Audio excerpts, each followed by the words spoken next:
Technology దిగ్గజం Microsoft మరోసారి ఉద్యోగుల తొలగింపుకు సిద్ధమవుతోంది.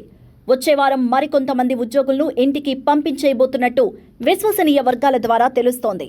గత 18 నెలల కాలంలో మైక్రోసాఫ్ట్ చేపట్టనున్న 4వ అతిపెద్ద ఉద్యోగాల కోత ఇదే కావడం గమనార్హం. ఈ పరిణామం టెక్ వర్గాల్లో తీవ్ర చర్చనీయాంశంగా మారింది. గత కొంతకాలంగా అనేక టెక్ కంపెనీలు ఆర్థిక మాంద్యం భయాలు, వ్యయ నియంత్రణ చర్యలు, ఆర్టిఫిషియల్ ఇంటెలిజెన్స్ వంటి నూతన సాంకేతికలపై దృష్టి సారించడం వంటి కారణాలతో ఉద్యోగులను తొలగించేస్తున్నాయి. ఈ క్రమంలోనే మైక్రోసాఫ్ట్ కూడా పలుమార్లు లే ఆఫ్స్ ప్రకటించింది. వచ్చే వారం మరికొందరిని తొలగించబోతోంది. అయితే ఈ తొలగింపులు ఏ విభాగాల్లో ఉంటాయి అనే దానిపైన ఇంకా క్లారిటీ లేదు. ఈ వార్తలతో మైక్రోసాఫ్ట్ ఉద్యోగుల్లో ఆందోళన నెలకొంది.